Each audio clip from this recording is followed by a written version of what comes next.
ایک بات آپ کو سنانی ہے، ذرا تھوڑی غور کریں. جو لوگ طریقت کے رستے کے مسافر ہیں نا، ان کو ذرا جلدی سمجھ آئے گی اس بات. بابا فرید الدین گنج شکر رحمۃ اللہ تعالی علیہ کے ایک مرید تھے، حضرت جمال الدین ہانسوی. بابا صاحب کو مرید سے بڑا پیار ہو گیا. وہ ہانسا کے رہنے والے بابا صاحب پاک پتن کے، تو وہ بیچارے اکیلے بھائی تھے، والد بھی فوت ہو گیا تو ماں بوڑھی تھی. بابا صاحب نے ان سے کہا کہ تو پاک پتن آ جا. کہنے لگے حضور ماں نہیں اجازت دیتی، اگر آپ کہتے ہیں تو آ جاتا ہوں. تو بابا صاحب فرمانے لگے اگر نبی پاک نے اویس کرنی کو بلایا ہوتا تو میں بھی تجھے بلا لیتا، لیکن نبی کریم علیہ السلام نے انہیں نہیں بلایا تو لہذا میں تجھے بھی نہیں بلاتا. لیکن پیار بڑا تھا تو بابا صاحب کہنے لگے چل تو پاک پتن نہیں آتا تو میں تو تیرے گاؤں آ سکتا ہوں. 3 سال بابا جی مرید کی خاطر اس کے گاؤں میں چلے گئے. ان بھی پیٹو جاندے نے مرید کی خاطر، پر مرید پجاروں والا ہونا چاہیے. آخر ہی وہ تو پھر انہوں نے راہ اوکھا لگتا، پھر مشکل ہوتا ہے. چلے جاتے ہیں اب بھی چلے جاتے. ماڑا آئے تو انہوں کہنے تو جمعے راتی آئی سویرے 8 بجے. ہاں تو کدھر آ گئے؟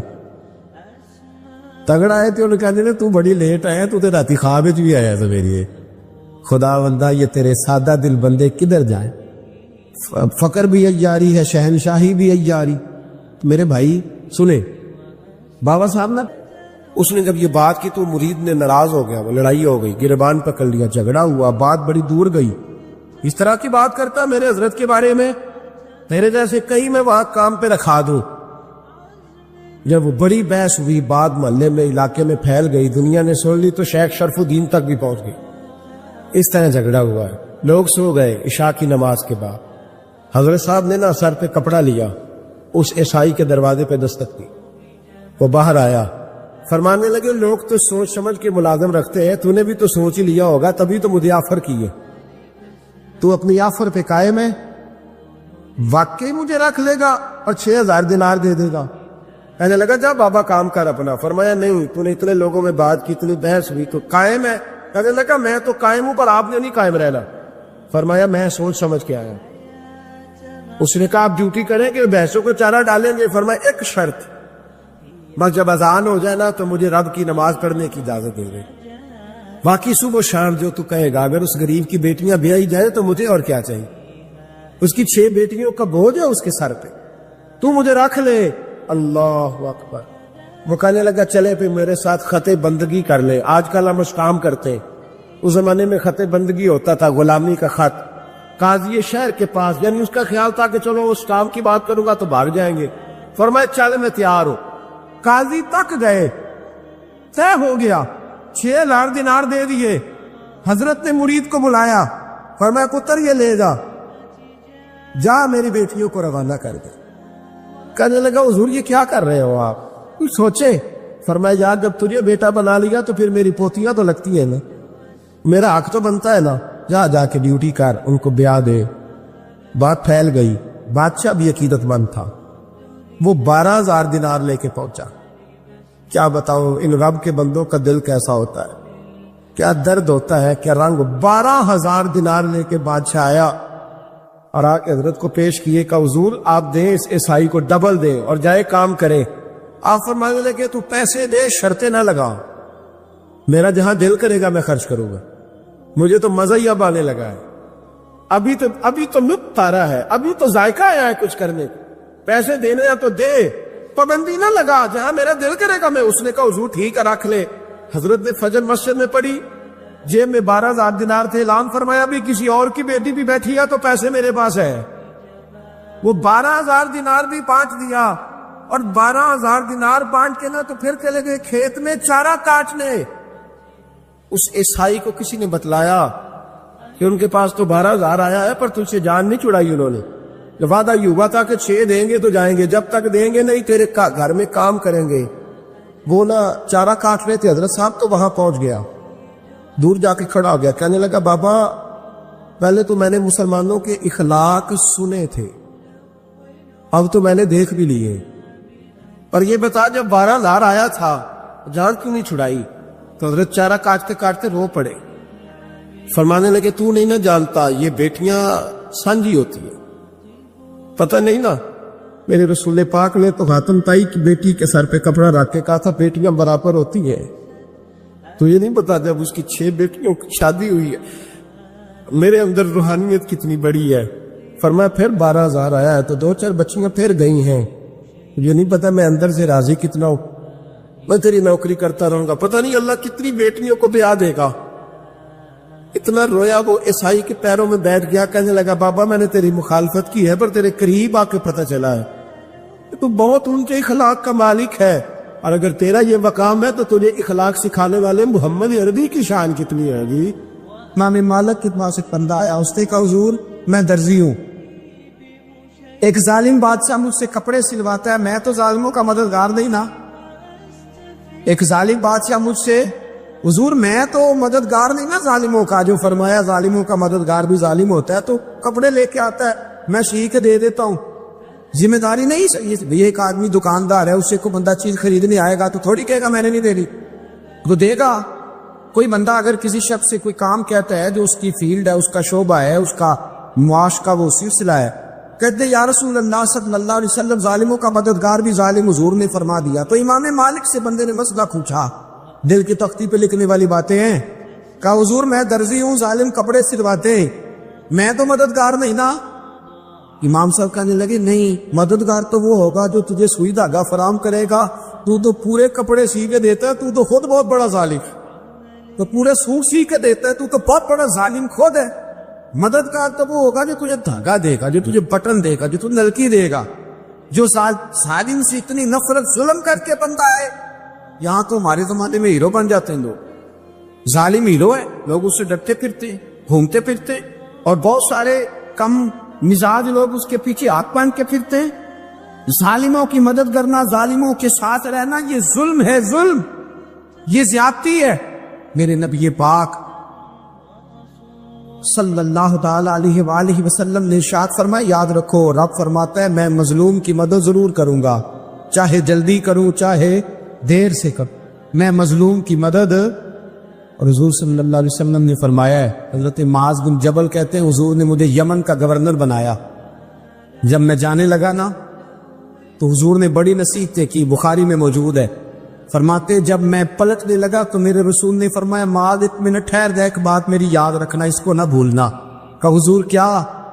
فرمایا دیکھنا کسی پہ ظلم نہ کر بیٹھنا, کہیں تجھ سے زیادتی نہ ہو جائے. محبوبہ پھر حضور نے فرمایا سن میرے معاذ, میں تجھے گورنر بنا رہا ہوں, زیادتی نہ کر بیٹھنا. یا رسول اللہ صلی اللہ علیہ وسلم کیا ہوتا ہے؟ تو میرے کریم نے فرمایا جب مظلوم دعا کے لیے ہاتھ اٹھاتا ہے تو عرش کا مالک کہتا ہے فرشتوں پیچھے ہٹ جاؤ.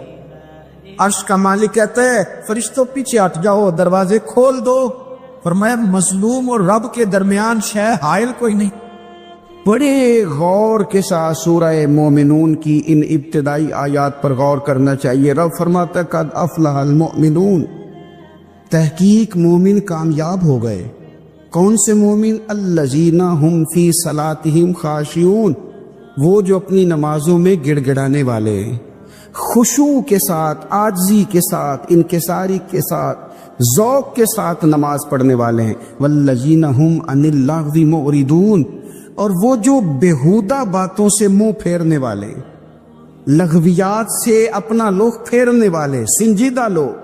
پھر ارشاد فرمایا والذین ہم للزکاۃ فاعلون, جو زکوٰۃ دینے کا کام کرنے والے ہیں.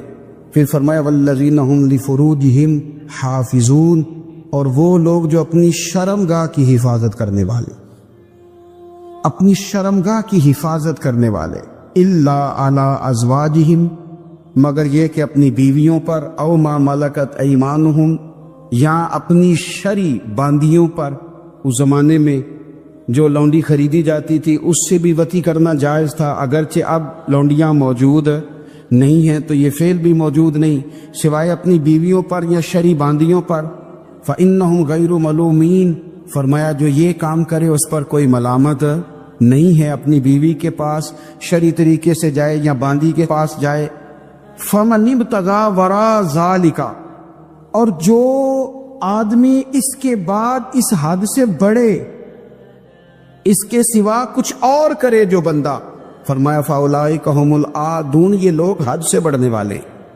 جو لونڈیوں اور بالیوں کے علاوہ اپنی بیویوں کے علاوہ کسی اور جگہ گندگی کریں، یہ حد سے بڑھنے والے، حدوں کو کراس کرنے والے لوگ ہیں۔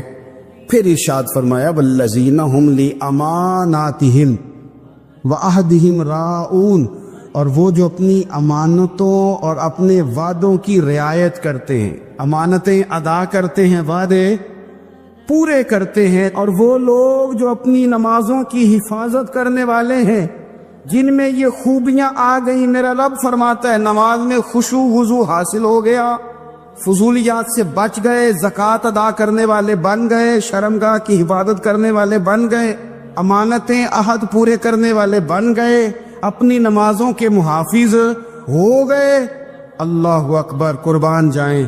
مالک فرماتا ہے اولئک ھم الوارثون، یہی لوگ تو وارث ہیں۔ یا اللہ کس چیز کے؟ فرمایا الذین یرثون الفردوس، یہ لوگ جنت کے وارث ہیں، یہ جنت کے وارث ہیں یہ لوگ۔ ہم فیہا خالدون، اور فردوس سے، جنت سے نکالے نہیں جائیں گے، ہمیشہ ہی جنت میں رہیں گے۔ یہ آیات اللہ کا مطالبہ بھی ہے، یہ آیات صحابہ، اہل بیت، اولیاء اللہ، ان تمام کی سیرت کا عکس بھی ہے۔ اور سب سے بڑھ کر سیدہ عائشہ صدیقہ فرماتی ہیں یہی تو آیات ہیں جنہیں اچھی طرح سمجھ لو گے تو تمہیں مدینے والے کے اخلاق بھی سمجھ میں آ جائے، حضور کے اخلاق بھی تمہیں سمجھ میں آئے۔ بڑے غور کے ساتھ سورہ مومنون کی ان ابتدائی آیات پر غور کرنا چاہیے۔ رب فرماتا ہے قد افلح المؤمنون، تحقیق مومن کامیاب ہو گئے۔ کون سے مومن؟ الذین هم فی صلاتہم خاشعون، وہ جو اپنی نمازوں میں گڑ گڑانے والے، خشوع کے ساتھ، عاجزی کے ساتھ، انکساری کے ساتھ، ذوق کے ساتھ نماز پڑھنے والے ہیں۔ دیکھیں قرآن نے یہ نہیں کہا شروع میں کہ وہ لوگ اپنی نماز پابندی سے پڑھتے ہیں، بلکہ فرمایا وہ نمازوں میں عاجزی کرتے ہیں، وہ نماز میں خشوع کرتے ہیں، خضوع کرتے ہیں۔ نماز ہم بھی پڑھتے ہیں، ڈھیر سارے لوگ ہیں جن کا یہ مطالبہ ہے کہ میرا نماز میں دل ہی نہیں لگتا۔ پہلی بات تو یہ ہے کہ دل نہ بھی لگے تو نماز پھر بھی پڑھنی ہے، اور دوسری بات یہ کہ دل لگانے کو بھی تو کچھ انسان کے پاس چیزیں ہونی چاہیے نا، کوئی ضروریات ہوتی ہیں۔ سب سے پہلی بات یہ کہ مسئلہ نماز کا نہیں، مسئلہ اہمیت کا ہے۔ آپ نے اللہ تبارک و تعالیٰ کی ذات کی، رب کریم کے جلالت کی جتنی زیادہ اہمیت اپنے دل میں محسوس کر لی، اتنا ہی نماز کی طرف توجہ آپ کی بڑھ جائے گی۔ آپ سادی سی مثال ہے، غور کر لیں، جتنا آپ اپنے استاد کو پروٹوکول دیتے ہیں، جتنی عزت کرتے، اتنا ہی وقت پہ آپ ان کے پاس پہنچ بھی جاتے۔ اگر آپ کے دل میں اہمیت نہیں ہے تو آپ ٹال دیں گے، اور جس استاد کی اہمیت ہے اس کے فون کی گھنٹی بجتے ہی فون بھی اٹھایا جائے گا، اور بات پوری مکمل بھی نہیں ہوگی تو کہا جائے گا جیسے آپ کہیں گے، اور جو وقت وہ دیں گے ان سے 10 منٹ پہلے پہنچنے کی کوشش بھی کی جائے گی۔ بس سمجھ لیں دل لگنے نہ لگنے کا مسئلہ نہیں، اہمیت کا مسئلہ ہے۔ آپ جتنی اپنے مالک کی بارگاہ کی اہمیت سمجھ لیں گے، اتنا ہی وقت پہ مسجد آئے گی، اتنا ہی شوق سے نماز پڑھیں گے۔ دوسری بات، نماز کے ترجمے پہ غور کریں۔ آپ یقین کریں اگر نماز کا ترجمہ ہمیں آ جائے نا تو ہمیں تو یوں لگے کہ ہم تو اپنے مالک کی بارگاہ میں عرض و معروض کرنے حاضر ہوئے۔ یہ سورہ فاتحہ ہی دیکھ لیں آپ، حضور فرماتے ہیں، رب فرماتا ہے سورۃ فاتحہ آدھی میری ہے آدھی میرے بندے کی ہے۔ جب اس نے کہا الحمدللہ رب العالمین الرحمن الرحیم مالک یوم الدین ایاک نعبد و ایاک نستعین، جب یہاں تک وہ لفظ کہتا ہے تو یہ حصہ میرا تھا، اس نے اپنے رب کی تعریف کی، اور جب کہا نا اس نے اہدنا الصراط المستقیم، اب بندے نے التجائیں شروع کر دی۔ اس نے کہا کہ مالک بھی تو ہے، رحمان بھی تو ہے، رحیم بھی تو ہے، عبادت بھی تیری کرتے ہیں تو مدد بھی تو تجھی سے مانگنی ہے نا، اب مہربانی فرمانا اہدنا الصراط المستقیم، ہمیں سیدھا راستہ دکھا دے، صراط الذین انعمت علیہم، ان لوگوں کا راستہ دکھانا جن پر تو نے انعام کیا ہے، غیر المغضوب علیہم ولا الضالین، ان کے راستے پہ نہ چلانا جن پر تیرا غضب ہوا، جو گمراہ ہو گئے ان کے راستے۔ تو نماز میں جب ترجمے پر آپ کا غور ہوتا ہے تو آپ کا تو دل خود بخود لگ جاتا ہے، شوق پڑ جاتا ہے آپ کا۔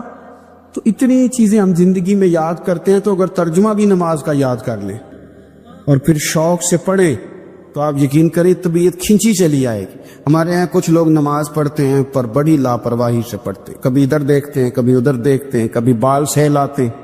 اور میں نے دیکھا ہے سجدے جا رہے ہیں تو سیانے سیانے بندے کبھی کپڑے کو چھیڑ رہے ہیں، کبھی جگہ کو چھیڑ رہے ہیں۔ میرے نبی کریم صلی اللہ تعالی علیہ وسلم نے فرمایا ان لوگوں کا کیا حال ہے جو اپنی نماز میں نظریں آسمان کی طرف اٹھاتے ہیں، رکوع سے اٹھے تو اوپر دیکھنا شروع کر دیا، کیا حال ہے ان کا۔ اور پھر حضور نے ایک موقع پر تو سختی فرمایا جو نماز پڑھتے اپنی نظریں آسمان کی طرف اٹھاتا ہے وہ باز آ جائے، ورنہ ایسا نہ ہو کہ رب اس کی آنکھیں ہی چھین لے، باز آ جائے اس کام سے۔ خشوع کے ساتھ نماز پڑھے، عاجزی کے ساتھ نماز پڑھے، اس کا دل لگا ہوا ہو نماز کے اندر۔ میرے نبی پاک صلی اللہ تعالی علیہ وآلہ وسلم کے غلام حضرت انس بن مالک رضی اللہ تعالی عنہ فرماتے ہیں کہ رسول پاک صلی اللہ علیہ وسلم نے مجھ سے فرمایا تھا کہ بیٹے نماز میں ادھر ادھر دیکھنے سے بچو، کیونکہ فرمایا نماز میں ادھر ادھر توجہ کرنا یہ بندے کو ہلاک کر دیتا ہے، ہلاکت ہے اس میں۔ اگر تم نے ادھر ادھر توجہ کی، نماز تم مالک کی بارگاہ میں کھڑے ہو اور تم دیکھ ادھر ادھر رہے ہو، تو ایک تو نماز عاجزی کے ساتھ۔ پھر فرمایا والذین ہم عن اللغو معرضون، وہ لوگ جو فضول باتوں سے، لغویات سے اپنا منہ پھیر لیتے ہیں، فضولیات سے۔ ہمارے یہاں نا بہت سارے لوگ ایسے ہیں جو بلا وجہ ان چیزوں میں دلچسپی لیتے ہیں جو ان کے مطلب کی نہیں ہے، ان کے مطلب کی مطلب آپ کسی سے ملنے کہتے کیا حال ہے، ٹھیک ہے جی، بچوں کا کیا حال ہے، ٹھیک ہے، بچے کتنے ہیں؟ تو بھئی آپ کو جب پتہ ہی نہیں تھا کتنے ہیں تو حال کیوں پوچھا آپ نے؟ آپ کرتے کیا ہیں؟ آپ کا بڑا بھائی کیا کرتا ہے، چھوٹا بھائی کیا کرتا ہے، ابا جی کیا کرتے ہیں؟ بھئی آپ کے مطلب کی بات نہیں، آپ مطلب کی مقصد کی بات کریں، بے مقصد باتوں میں الجھنے کی ضرورت نہیں ہے۔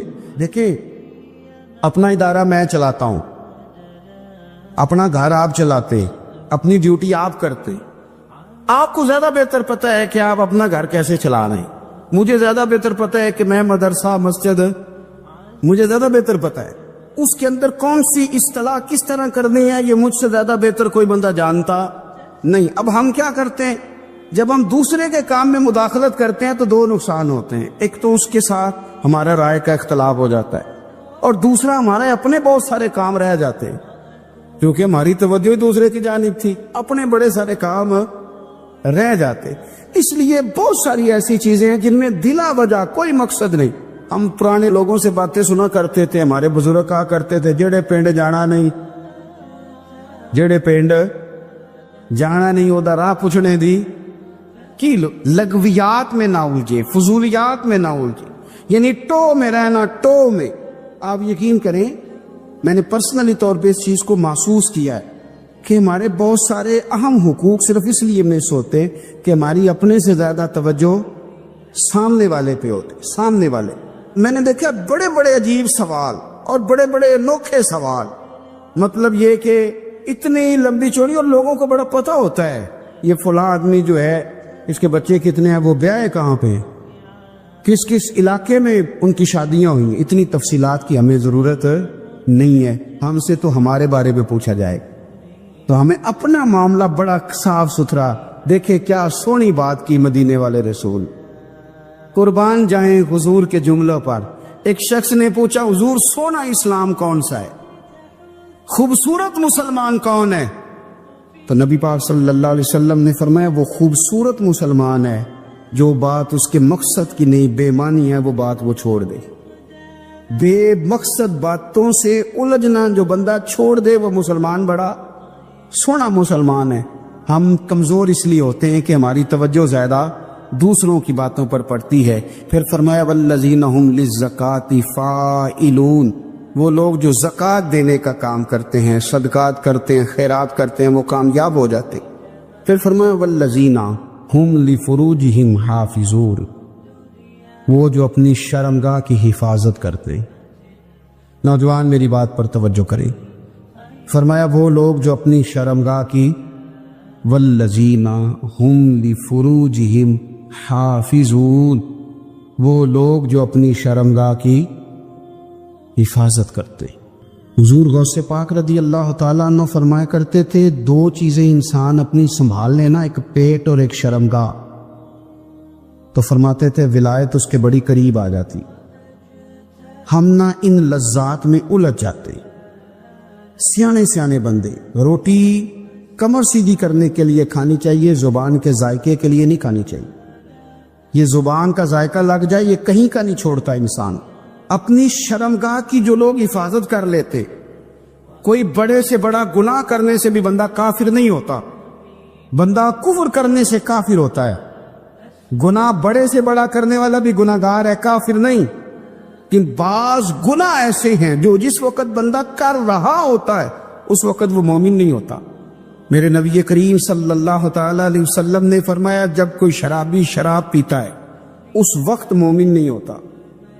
جب کوئی چور چوری کرتا ہے تو اس وقت مومن نہیں ہوتا. اور جب کوئی زانی زنا کرتا ہے تو تب وہ مومن نہیں ہوتا. اتنی دیر کے لیے اس کے دل سے ایمان نکال لیا جاتا ہے. یہ جو ہمارے لڑکے بن سنور کے نکلتے ہیں، یہ جو میک اپ کا خرچہ لڑکیوں کے برابر لڑکوں کا ہوتا جا رہا ہے، یہ جو لڑکے بھی رات کو چہرے پر کریم لگا کر کے سوتے، یہ بتا سکتے ہیں کہ مقاصد کیا ہے؟ بتا سکتے ہیں؟ یعنی بچے بھی بغیر شیمپو کے بال نہیں دھوتے. مثلا کیا کرنا ہے آپ نے اس کا؟ بڑی بڑی قیمتی چیزیں جو ہیں وہ آپ نے رکھی ہوئی ہیں، مقصد کیا ہے؟ یہ جو ہمارے بچے بن سنور کے نکل رہے ہیں تو کیا دعوت دے رہے ہیں سوسائٹی کو؟ شارٹ نکرے پہن کے جو نکلے ہوئے، اریاں لباس پہن کے نکلے ہوئے. اقبال نے کہا تھا دیار مشرق حوض میں غلطاں، شباب اریاں شراب اسیاں، جسے بھی دیکھو غری کے اسیاں. ہم ایسی تہذیب کیا کریں گے؟ شباب اریاں، تم نے اپنی جوانی ننگی کر ڈالی ہے ساری معاذ اللہ. کن مقاصد کے لیے؟ میں وہ اعداد و شمار بتا نہیں سکتا. ہمارے ہاں گاند سستا ہو گیا ہے، لوگوں نے گناہ تک پہنچنا آسان بنا دیا ہے. آپ دیکھ لیں گندگی دروازے پہ اور گند موبائل میں. کیسے بچائیں ان بچوں کو؟ کیا کریں؟ کلیجے پھٹتے. ابھی باتیں سوچتے ہیں تو سوچتے ہیں آنے والی نسل کو کہاں لے جائیں، کہاں چھپائیں، کیا ایسا کرے کہ یہ بچ جائیں. خدا را قربان جائیں حضرت عثمان غنی پر. مصنف ابن ابی شیبہ میں صحابہ فرماتے حضرت عثمان غنی نا بڑے مالدار تھے.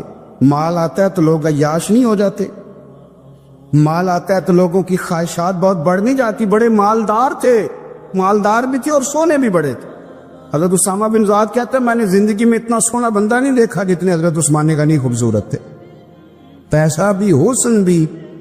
لیکن فرماتے ہیں کہ حضرت عثمان غنی سب سے بڑھ کر اپنی شرمگاہ کی حفاظت کرنے والے اور سب سے بڑھ کر صلہ رحمی کرنے والے، رشتہ داروں سے اچھا سلوک کرنے والے، حیا والے، شرم والے، پاکیزگی والے. آپ کا ذہن ہے، آپ صبح اٹھتے ہی ذہن بنا لیں کہ میں نے آج اتنا سبق پڑھنا ہے، آج اتنی تفسیر دیکھنی ہے، اتنی عبادت کرنی ہے، فلانی نعت میں نے دیکھنی ہے، فلاں خیر کا کام کرنا ہے، فلاں آدمی کے ساتھ نیکی کرنی ہے. صبح ذہن بنا لیں، آپ کا ذہن وہی کام کرنے لگے گا. لیکن اگر صبح اٹھتے ہی ذہن میں گندگی ہے، رات کو سوتے ہی معاذ اللہ ذہن میں وسوسے ہیں، تو سارا دن وہی چکی چلے گی، وہی انداز رہے گا. تھوڑا سا آپ کو اس کی نگرانی کرنی ہے، تھوڑا سا. ایک بڑی خوبصورت بات امام اعظم ابو حنیفہ کے ایک شاگرد گزرے امام محمد رحمۃ اللہ علیہ. خوبصورت بڑے تھے، کچھ خوبصورت تھے، کچھ سونا، کچھ منہ دا میٹھا. کچھ پیارے بڑے تھے، کچھ ان کا انداز یہ تھا کہ نفاست پسند بڑے تھے، بڑے نفیس تھے. نکلتے تھے تو تنہا نہیں نکلتے تھے. ایک دفعہ بغداد میں تشریف لائے تو بغداد سے انہوں نے ایک بستی اور میں جانا تھا، تو وہاں یہودیوں اور عیسائیوں کا بڑا غلبہ تھا. تو امام محمد رحمۃ اللہ علیہ فرمانے لگے یہودیوں اور عیسائیوں کے بیچ سے گزرنا ہے تو کوئی یہی نہ سمجھے کہ ان کے تو پلے پوچھ لیں. کہنے لگے سونے گھوڑے لاؤ عربی نسل کے. 30 شاگرد ساتھ تھے، ان کو بھی ساتھ تیار کیا. عربی نسل کے 30 گھوڑے اور 30 شاگرد. ان کو کہا بھی دستاریں درانا اونچی باندھنا. تو دستاریں بھی باندھی انہوں نے کھلے والی بڑی خوبصورت، شاگردوں کو بھی جبے پہنائے، خود بھی جبہ پہنا سفید رنگ کی، اعلیٰ نسل کی گھوڑی آگے آگے، پیچھے 30-32 شاگرد۔ اور جب آپ گزرے نا بغداد کے آگے اس علاقے سے، یہاں یہودی عیسائیوں کی بھی کثرت تھی۔ عورتوں کی عادت ہوتی تھی پرانے زمانے میں مہمان دیکھنے کے لیے چھتوں پہ چڑھ جاتی، کچھ اپنے دروازے پہ کھڑی ہو جاتی، کچھ دیکھتی کھڑکیوں میں سے کہ گزر رہا ہے کوئی مہمان، تو یہودیوں کی عیسائیوں کی بہت ساری عورتیں چھتوں پہ چڑھ گئیں۔ تو مسلمان نعرے لگانے لگے امام محمد آ گئے، امام محمد آ گئے۔ کچھ پہلے ہی بڑے حسین تھے، پہلے ہی بڑے خوبصورت تھے، کچھ حضور کی سنت کا نور چڑھا ہوا تھا، کچھ دائیں بائیں شاگرد تھے، پھولوں کی پتیاں گر رہی تھی۔ تو جب محمد محمد کے نعرے لگنے لگے نا، تو ان عورتوں نے امام محمد کا جلوہ دیکھا، تو دیکھا دیکھی کام کیا شروع ہوا، ایک نے دیکھا تو اتنی محو ہوئی کہ اس نے کلمہ پڑھنا شروع کر دیے۔ اس سے کلمہ سن کے تو دوسری نے بھی پڑھا، تیسری نے بھی پڑھا، چوتھی نے بھی پڑھا، بیبیاں بلند آواز سے مسلمان ہونے لگی۔ ان کو دیکھا دیکھی مرد بھی پڑھنے لگے، ڈھیر سارے یہودی عیسائی مسلمان ہو گئے۔ ایک مسلمان ان سے کہنے لگا تمہیں غلطی لگ گئی ہے، یہ ہمارے نبی محمد نہیں۔ تو میاں صاحب کا نام محمد تھا نا، تو کشمیر کے لوگ کہنے لگے شاید وہاں کے ہندو سکھ وہاں کے جو تھے کشمیر کے، وہ کہنے لگے شاید وہی محمد ہے۔ تو فرمانے لگے میں تے بندہ ٹھگ جے لوکو، میں تے بندہ چور، جس دا خلقت کلمہ پڑھ دی او محمد غور، میں تے بندہ ٹھگ جے لوکو، میں تے بندہ چور، جس دا خلقت کلمہ پڑھ دی او محمد ہور۔ تو امام محمد رحمت اللہ علیہ کو نعرہ لگ رہا تھا، تو ایک بندہ کہنے لگا یہ وہ والے محمد نہیں، یہ ہمارے نبی پاک صلی اللہ علیہ وسلم محمد صلی اللہ علیہ وسلم نہیں، یہ وہ نہیں، یہ تو ہمارے ایک امام ہے امام محمد، وہ والے نہیں۔ اب وہ کچھ لوگ چپ تھے، کچھ سوچ رہے تھے، کچھ بات کر رہے تھے، تو ایک بوڑھی اماں اپنے انداز میں بیچ میں سے بولی، کہنے لگی چل بیٹا چھوڑ، ہمیں پڑھنے دے کلمہ۔ اگر مسلمانوں کے چھوٹے سے محمد کا یہ حال ہے تو بڑے محمد کا کیا حال؟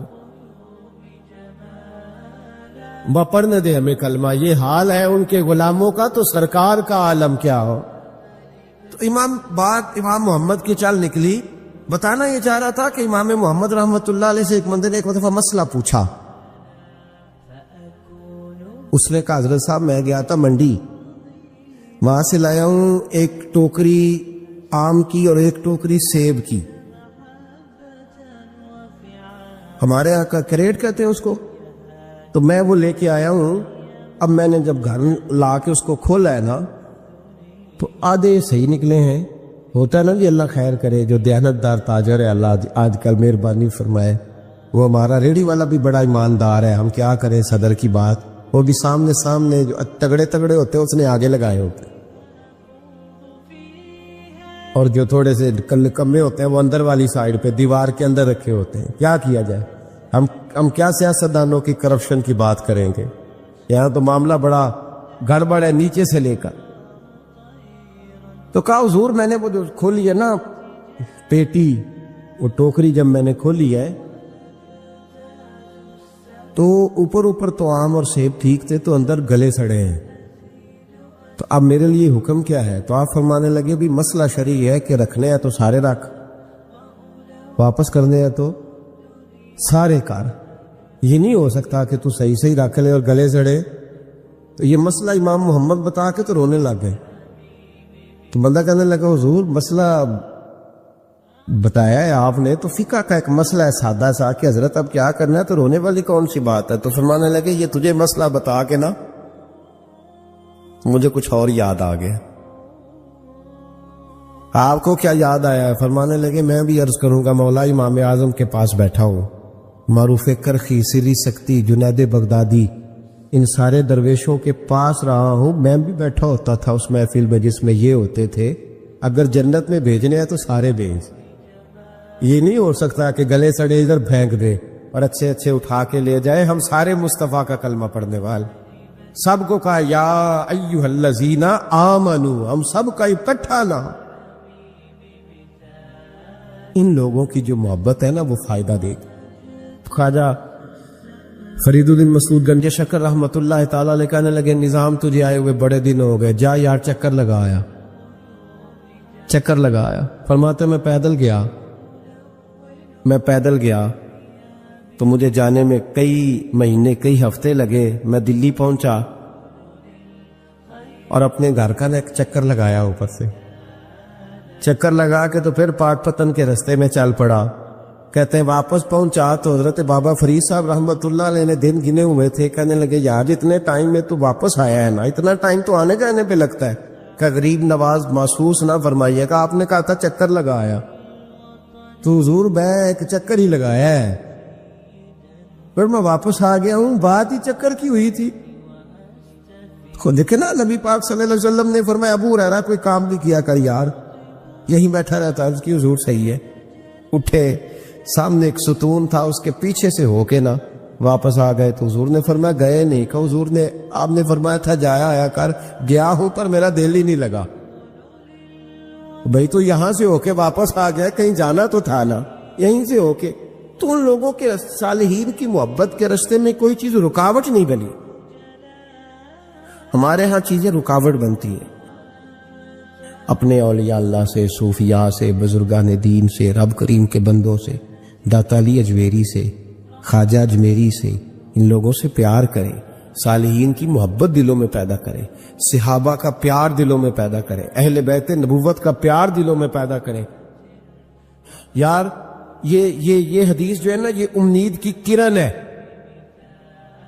یہ روشنی کا مینار ہے کہ میرے نبی پاک نے فرمایا جو جس سے پیار کرے گا قیامت میں اسی کے ساتھ رکھا جائے گا. یہ صحیح بخاری کی حدیث ہے، المرء مع من احبا. اور یہ جو مع ہے نا، اس کا معنی ہے ساتھ رہنا. ہاں، مع اللہ، مع یعنی بما، یعنی اس کے ساتھ. المرء مع من احبا، جو جس سے محبت کرے گا قیامت میں اسی کے اس کی معیت میں رکھا جائے. لیکن ہمارے ہاں نا کرامتے، میرے جیسا شخص جب بھی کرامت سناتا کہتا میرے حضرت صاحب کا مجھ سے بڑا پیار. بھائی وہ تو پیار کریں گے ہی، وہ تو برکھا ہے، وہ تو رحمت کا سایہ ہے، وہ تو سائبان ہے، تو بازو کھلے ہوئے ہیں. تو بتا تیرے اپنے دل کا حال کیا ہے. حضرت حرم بن حیان رحمت اللہ تعالی علیہ فرماتے میں حضرت اویس کرنی کو ڈھونڈنے چل پڑا. ڈھونڈنے بھی اسے نکلا جسے کسی نے نہیں ڈھونڈا اور جو کبھی کسی کو نہیں ملے. حضرت اویس کرنی، یہ فکرہ کسی درویش نے نا حضرت اویس کرنی کے لیے کہا. یہ فکرہ پورا فیٹونی پہ آتا ہے، اسی کسے دے کچھ نہیں جلا دے تے نہ کوئی ساڈا دردی، کوئی جرانہ نہیں، کوئی دوستانہ نہیں. حضرت اویس کرنی کا مزار بھی کنفرم نہیں کہ کدھر ہے. بس اسی کسے دے کچھ نہیں لگ دے، کیا ضرورت ہے. بس ٹھیک ہے، اپنا جو ہے انداز سارے زمانے سے علیحدہ کر کے رکھا انہوں نے، علیحدہ، الگ تھلگ. تو حضرت خواجہ اویس کرنی کو ڈھونڈتے ڈھونڈتے کہتے ہیں میں گیا، کرن گیا. حرم بھی نہیں، یہ داتا صاحب نے اس کو لکھا ہے. فرماتے میں گیا تو مجھے لوگوں نے کہا وہ تو حج کرنے چلے گئے. کہتے جب میں مکے گیا تو میں نے لوگوں سے پوچھا اویس کرنی آئے تھے؟ کہنے لگے ہم تو نہیں جانتے. یہ تو میرے جیسے لوگ ہوتے ہیں نا، جن کی تصویریں زیادہ نکلتی ہیں تو جن کی ویڈیو زیادہ ہوتی ہے تو لوگ زیادہ جاننے لگتے ہیں، ورنہ رب کریم کے بندے تو چھپے ہوئے، چکر میں پڑے ہی نہیں. کون اویس کرنی؟ تو انہوں نے کہا کہ حضرت اویس کرنی، چہرے پر برس کے داغ ہیں، کمزور سا وجود ہے، داڑھی زیادہ گھنی نہیں. جب حالات بتائے تو کہنے لگے اس طرح کا ایک شخص آیا تھا، اس نے طواف کیا تھا. پہلے بھی دنیا کرتی ہے پر جب اس نے کیا ہے نا تو اس کے طواف نے وہ خود بھی رویا ہے اور بھی بڑے روئے ہیں. وہ جب حجر اسود پہ آیا ہے تو رنگ بدلتا دیکھا ہے. کہا وہ کدھر گئے؟ کہنے لگے پورا نہیں پتا، اتنا ضرور خبر ہے کہ ان کے انداز بتاتے تھے کہ اب مدینے جائیں گے. جناب حرم بن حیان کہتے ہیں پھر میں مدینے گیا، میں نے خواجہ اویس کو ڈھونڈا. میں نے کہا یار میں نے حضرت خواجہ اویس کرنی کو ملنا ہے، کسی نے بتایا ہے کہ وہ مدینہ شریف آئے.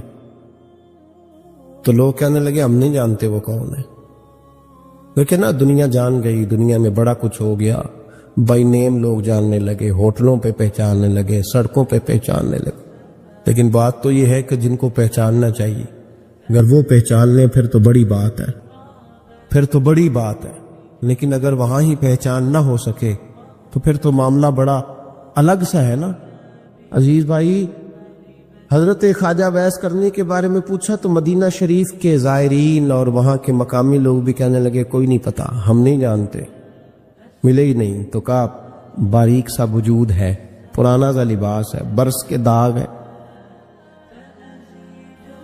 چہرے پہ داڑھی زیادہ گھنی نہیں، کسی کو پاس نہیں بٹھاتے. اور پھر ایک جملہ اور کہا، سنا ہے روتے ہیں تو بڑے درد سے روتے ہیں، سنا ہے بھیگی رہتی ہیں پلکیں، سنا ہے ان کی پلکیں بھیگی رہتی ہیں. میں 2-4 دن پہلے کسی سے سن رہا تھا شعر، اس نے کہا تھا ایک واری میریاں کھیاں تو انہوں نے اتھرو پونجے سن، ہن چسکا پہ گیا رونے دا، ہر ویلے یا ہوزاریے. کہتے ہیں کہ وہ اس طرح کی اس کی کیفیت ہے. کہتے میں نے کہا یار وہی تو ویس کرنی تھے، کدھر گئے؟ کہنے لگے کوئی خبر نہیں. جب وہ آئے ہیں تو ان کے آنے کا انداز ہی نرالا تھا، سسکیاں اور آہیں نکل گئیں اس شخص کی جب وہ مدینے آیا. حضرت حرم بن حیان کہتے ہیں میں ڈھونڈتا رہا، تلاش کرتا رہا، پھر میں ان کو ڈھونڈتے ڈھونڈتے عراق میں آیا تو نہر فرات کے کنارے ایک کمزور سے آدمی کو ریت کے ٹیلے پر بیٹھ کے وضو کرتے دیکھا. کہتے ہیں جب ان کا وضو مکمل ہوا تو میں نے کہا السلام علیکم، تو کہتے انہوں نے چہرہ نہیں پھیرا، وہیں بیٹھے بیٹھے کہنے لگے وعلیکم السلام یا حرم بن حیان، یا حرم بن حیان وعلیکم السلام. کہتے میں نے کہا کہ من انت، آپ کون ہے؟ تو کہنے لگے وہی ہوں جسے تم مکے اور مدینے ڈھونڈتا رہا. تو کہتے میں نے کہا حضور آپ میرا نام کیسے جانتے ہیں؟ بڑا خوبصورت جملہ ہے، اللہ کرے آپ کو جی یاد رہے. سبق کبھی نہ بھولنا، یہ سبق کبھی نہ بھول. بابا صاحب کے مزار پہ گئے تو خالی آ گئے، داتا صاحب گئے تو خالی، ایسے چلے گئے. ہم فارغ لوگ تھے، کوئی کام نہیں تھا کہ بابا فرید کی گلیوں میں گھومتے رہے. ہم فارغ تھے کہ 2 بجے حضرت سلطان باہو رحمت اللہ علیہ کی جالیوں کے سامنے کھڑے رہے. ہم کو پتھر چاٹنے والے لوگ تھے کہ آدھی رات بیت گئی اور ہم بزرگان کرما والا شریف کھڑے رہے. یہ کیسے ہو گیا کہ محدث اعظم کے مزار پہ کھڑے رہے؟ ایسے ہی کوئی بات تھی؟ حضرت ویسے کرنی بول کر فرمانے لگے، کہنے لگے کیا کہا تو نے کہ میں تجھے کیسے جانتا ہوں؟ فرمانے لگے تو مجھ سے پیار کرتا ہے. عارف تو روحی من روحی کا، میری روح تیری روح کی جاننے والی ہے. یہ روحوں کا رشتہ ہے، یہ خطا نہیں جایا کرتا. عارف تو روحی من روحی کا، میری روح تیری روح کو جانتی ہے. یہ کیسے ہو گیا؟ کوئی ایسے لوگ تھے تو اتنی جگہ مجھے تلاش کر آیا اور میں تجھے جانوں نہ؟ یہ کیسے ہو سکتا ہے؟ یہ کیسے ممکن ہے؟ تو ڈھونڈتا رہا گلی گلی اور میں کہوں کہ میں تجھے جانتا نہیں؟ فرمایا حرم بن حیان میں، ہاں میں دعا کرتا ہوں اللہ کی بارگاہ میں کہ رب کریم مجھے اور تجھے جنت میں اکٹھا کر دے. کہتے ہیں جب انہوں نے یہ دعا کی تو وہ چل پڑے. میں نے کہا حضور کہاں جا رہے ہو؟ فرمانے لگے میرا پیچھا نہ کرنا، میں کسی اور منزل کا مسافر ہوں، اور جس رستے میں چل رہا ہوں نا ان منزلوں پہ ساتھ نہیں کسی کو لیا جاتا. یہ میری اپنی ذاتی منزل ہے، اس میں پاؤں پہ چھالے ذرا سخت ہوتے ہیں. ہر آدمی کا کام نہیں یہاں چلنا، تو مجھے تنہا رہنے دے اور مجھے اپنی مرضی سے چلنے دے. کہتے میں نے منت کی تو کہنے لگے بس تو نے جد و جہد بڑی کی تھی تو تیرے ساتھ ملاقات کر لی، تجھے پہچان لیا، تیرے ساتھ بات کر لی، ورنہ میں کہہ چکا ہوں اسی کسے دے کچھ نہیں لگ دے. اسی لیے میں نے حضرت غالباً امام شورانی رحمت اللہ علیہ کے حوالے سے پڑھا ہے کہ قیامت کے دن جب حضرت ویسے کرنی جنت میں جائیں گے تو ممکن ہے اس وقت بھی لوگوں کو دیدار نہ کرایا جائے، بلکہ امام شورانی کہتے ہیں اللہ 70,000 فرشتے ان کی شکل کے پیدا فرمائے گا اور ان کے جھرمٹ کے اندر چھپا کے انہیں جنت میں داخل کرے گا. ملاقات کس سے ہوگی؟ صرف انہی سے ہوگی جن کے لیے انہوں نے زندگی گزار دی. یا خدا سے ملیں گے یا مصطفیٰ کریم سے ملیں گے. یہ بھی لوگ تو محبت کریں. صالحین کا پیار، نیک لوگوں کی محبت، صالحین کی محبت رستہ آسان کرتی. کوئی شک نہیں کہ زمانے میں سارے لوگ اچھے نہیں ہوتے، برے لوگ بھی آئے ہیں مارکیٹ میں، ہوتے ہیں. ہم لوگ الجھ گئے ہیں. بہت بڑے قیدی ہیں اپنے آپ کے، بڑے قیدی ہیں. سارا دن اپنی خواہشات کی تکمیل میں بھاگے رہتے. بڑے بڑے سونے نوجوان. میں ان پہ تنقید نہیں کرتا، مجھے ان پہ ترس آتا ہے. جب میں رات کے اندھیروں میں انہیں ٹیلی فون لے کے چوکوں میں کھڑے دیکھتا ہوں تو مجھے رحم آتا ہے. میں کہتا ہوں دیکھو نفس کی خواہش کے پیچھے یہ کیا مثلاً آخر کیا ہے اس میں؟ ایک عورت کے پیچھے تباہ کر لیا اپنے آپ کو. یعنی زیادہ سے یہ کوئی مقصود ہے؟ یہ کوئی مقصد حیات ہے جس کو مقصد بنا لیا؟ میرے عزیز بات کو سمجھ لیں. اتنا خوبصورت آدمی ہے اور اتنا اس کا اونچا قد کاٹ ہے، اور کیا کس کے پیچھے یہ بھاگا ہوا ہے؟ بڑا سمجھدار، دانشور، عقل مند آدمی، ذی روح بندہ، لیکن اس کا سٹیٹس آپ یہ ملاحظہ کریں کہ وہ 20-40 ہزار کی خاطر جھوٹ بولتا ہے، دھوکہ دیتا ہے، فریب اور فراڈ کرتا ہے. ہم اپنی نفسانی خواہشات کے پیچھے اس طرح بھاگتے ہیں کہ ہم اصل سے رہ جاتے ہیں. میری باتوں کی سمجھ آ رہی ہے آپ حضرات؟ تھوڑا تھوڑا کر کے، ایک ایک کر کے ان کی باتیں کم مانیں. ضروری تو نہیں نا کہ سویرے ناشتہ بازار سے اپنی مرضی کا تگڑا کیا، بازار سے لا کے پوڑیاں چنے بہترین کھائے، اور پوڑیاں چنے ابھی کھائے نہیں، شاپر میں ڈالے ہوئے ہیں، اور وہ لے کے ابھی آ رہا ہے تو ساتھ ہی رستے سے گوشت بھی چھوٹا اچھا لگا تو 2 کلو وہ بھی لے آئے کہ پوڑیاں چنے کھاؤں گا اور دوپہر کے لیے گوشت پکاؤں گا. وہ پہلے یہ تو کھا لے صاحب، اس سے تو نجات پا لے. یہ پتہ نہیں ہضم ہوتا ہے کہ کچھ اور کرتا ہے تیرے ساتھ، لیکن وہ گوشت بھی ساتھ لے آیا. یعنی ٹیبل پہ، ناشتے کے ٹیبل پر بیٹھ کے فیصلہ ہو رہا ہوتا ہے کہ ہم نے کیا کھانا ہے، ہم نے کدھر جانا ہے. سنگیو یاد رکھو، باتوں کو سمجھو اور غور کرو.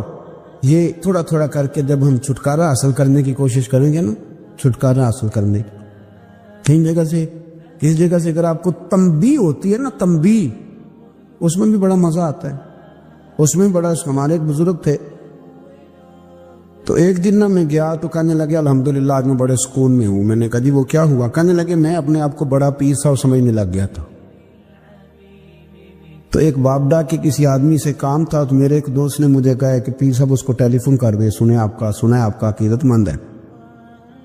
میں نے اس بندے کو ٹیلی فون کیا تو کہتا پیر صاحب میں عزت آپ کی بڑی کرتا ہوں پر یہ کام نہیں ہو سکتا.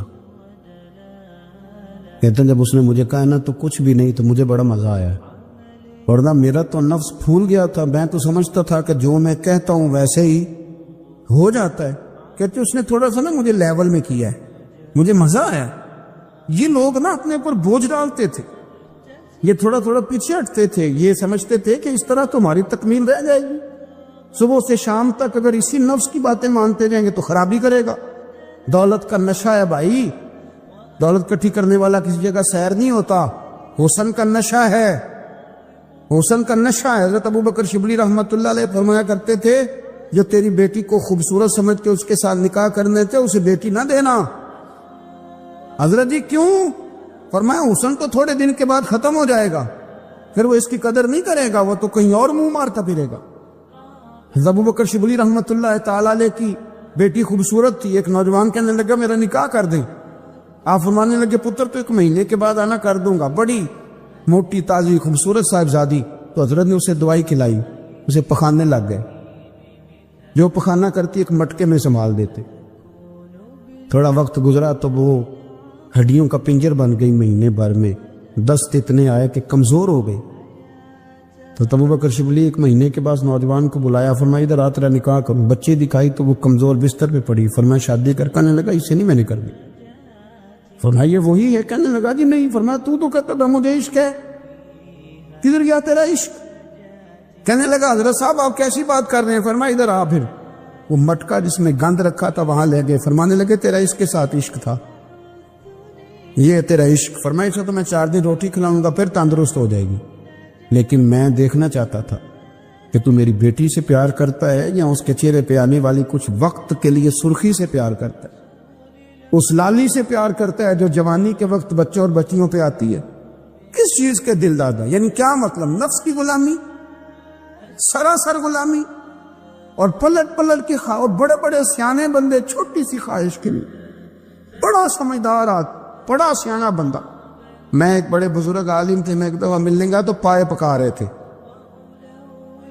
خود پائے پکا رہے تھے، تو وہ بڑے پیار کی بات ہوتی ہے نا، تو تامت باندھی ہوئی اور بڑی جناب خستہ حالی، اور وہ پائے پکا رہے ہیں۔ تو میں نے ان سے کہا حضرت جی پائے تو کسی اور نے بھی پکا لینے تھے، آپ بخاری لے کے بیٹھتے، چلو میری طرح کا کوئی بندہ آپ سے استفادہ بھی کر لیتا۔ اب پائے آپ لائیں گے، پھر پکائیں گے، پھر آپ کھائیں گے، تو یہ تو 24 گھنٹے آپ کسی کام میں گزر جائیں گے۔ تو یہ ایک چھوٹی سی خواہش کے لیے، میں کسی چیز کو حرام نہیں کہہ رہا، قرآن پاک کی جو آیت پڑھی ہے صرف اس کی تفسیر آپ کے سامنے عرض کر رہا ہوں۔ ہماری خواہشات ماں پالتی ہے، آپ کو نہیں پتا کتنے دکھ سہتی ہے۔ میں ان ماؤں کو جانتا ہوں جو بیٹے کے حصوں کی مار بھی اس کے ابے سے کھاتی ہیں، مار کھاتی ہے وہ۔ ایک خاتون ایک کان سے سنتا نہیں، میرے پاس ایک دفعہ آئی، کہنے لگی ساٹھ لگ گئی سی، کوئی دعا کر دیں، کیا کوئی وظیفہ پر؟ ڈاکٹر کہتے ہیں ٹھیک نہیں ہو سکتے۔ میں نے کہا باجی صحیح بتاؤ مسئلہ کیا ہے؟ کہیں نہیں کچھ بھی نہیں، مسئلہ کیا ہونا ہے، پتر غلط نکل آیا ہے، اس کا باپ روز مارتا ہے، میں آ بھی گئی ہوں تو اس نے ایک تھپڑ میرے کان پہ مار دیے، پردہ پھٹ گیا۔ مائیں مار کھاتی ہیں، لیکن وہ پتر جس کو بڑی محنت سے پالا ہے، وہ جوان ہوتا ہے تو اماں سے کہتا ہے تجھے چھوڑ دینا ہے، پر جس لڑکی سے میرا ٹیلی فون پہ رابطہ ہے اسے نہیں میں نے چھوڑنا، وہ نہیں چھوڑ سکتی، ہر شے کچل جاتا ہے وہ۔ اماں کبھی لیٹ کے رات کو سوچتی ہے کہ یہ تو میری کل کمائی تھی، میں تو آج اس کے حصے کے تھپڑ اپنی گالوں پہ برداشت کر رہی ہوں، تو یہ کدھر گیا؟ اردشیر نام کا بادشاہ تھا، حضرت محدث ابن الجوزی آج سے کچھ 700 سال پہلے لکھتے۔ اردشیر بادشاہ بڑا خوبصورت تھا، جوان تھا، بڑا عقل مند تھا، اس نے اس طرح کی قریب قریب کی ساری ریاستوں پہ قبضہ کر لیا، بڑا عقل مند زیرک تھا، قبضہ ہو گیا۔ ایک بادشاہ بڑا سخت تھا، اس کے ساتھ جب پنجہ آزمائی ہوئی تو اردشیر کہتا ہے اس پہ میرا قبضہ نہیں ہو رہا تھا، اور جب ہم نے ساری ریاستوں نے مل کے اس پر حملہ کیا تو ایک قلعے کے اندر قلعہ بند ہو گیا۔ اردشیر بڑا خوبصورت آدمی تھا، بڑا سمجھدار تھا، تو وہ بادشاہ قلعہ بند ہو گیا، اس نے کہا نکلنا ہی نہیں، اب وہ اندر بند ہے، یک بارگی حملہ کیا تو وہ بڑا بڑا قلعہ تھا اس میں بند ہو گیا۔ اس بادشاہ کی نا جس پر حملہ کیا، اس کی بیٹی اچانک ایک دن قلعے کی دیوار پہ چڑھی تو اردشیر کے حسن و جمال کو دیکھا تو عاشق ہو گئی، اور اپنے ہی باپ کے خلاف اسے کہنے لگی کہ اگر تو میرے ساتھ شادی کا وعدہ کرے نا تو میں تجھے رستہ بتاتی ہوں حملہ کرنے کا۔ اس نے کہا میرا وعدہ رہا، تو رستہ بتا۔ اس نے رستہ بتایا اس لڑکی نے، اور بادشاہ نے حملہ کیا تو اس کا باپ قتل کیا، اس علاقے پہ قبضہ کیا شادی کے وعدے پر۔ ہاں نفسانی خواہش بندے کو اندھا کر دیتی، نہیں سمجھ آتی اس کو میں کدھر جانا ہے، اندھا کر دیتی۔ حملہ کیا، اور جب اس لڑکی کو لے کے آیا نا اپنے محل میں، تو پہلے دن شادی کی پہلی رات تھی، تو بستر بچھایا کنیز نے، تو وہ کبھی کروٹ ادھر بدلتی کبھی ادھر بدلتی، تو بادشاہ کہنے لگا کیا ہے؟ کہنے لگی بستر میں کچھ ہے، مجھے تکلیف دے رہی۔ اس نے چراغ جلائے اور جب بستر اٹھایا تو ایک اتنا سا دھاگا نکلا، دھاگے سے عموماً تکلیف نہیں ہوتی، تو اس نے کہا تو اتنی نرم و نازک ہے کہ دھاگا؟ کہنے لگی میرا باپ نا میرے ساتھ اتنا پیار کرتا تھا کہ روز میرا بستر بھی خود بچھاتا تھا، اور اس نے آلہ رکھا ہوا تھا، وہ ناپتا تھا کہ کوئی پایا اونچا نیچا تو نہیں، میری بیٹی کا بیلنس سوتے وقت خراب نہ ہو جائے، اور میرے لیے گوشت اور کپڑے بھی خود پسند کر کے لاتا تھا، کھانے پینے کا خود خیال کرتا تھا۔ اردشیر کہنے لگا اچھا وہ اتنا پیار کرتا تھا، اور پھر تو نے اس کے ساتھ کیا کیا؟ کہنے لگا بلاؤ کنیزوں کو بلایا، فرمایا اس کو اٹھاؤ اور جلاد کے پاس لے جاؤ، اسے کہو کہ اس کے بال ایک گھوڑے کے ساتھ باندھے، پیر دوسرے گھوڑے کے ساتھ باندھے، اور ایک گھوڑا ادھر بھگا دے، کدھر بھگا دے، یہ جس کے باپ نے اتنا پیار کیا، یہ نفس کی اتنی غلام ہے کہ اس کی وفادار نہیں رہی تو میری وفادار کیسے بنے؟ اس نے اتنے نازوں سے پالا کہ دھاگا اسے برداشت نہیں۔ او یارو، یاد رکھو اگر نفس کی غلامی کرو اور بڑے بڑے وفاداروں کو چھوڑ کے غلامی کرو تو پھر کہو وفادار مل جائیں. کوئی بول لڑا نہ بول بیٹھی ہوں دے خسم ناراض بڑ بولیاں دے کہاں سر کھائے تے بول بول ٹھنڈ پائے. بڑے فرق نہیں سجنا بولیاں دے جڑیاں خسماں دی وچ رضا وسن بھاگ جاگ جاندے انہاں گولیاں دے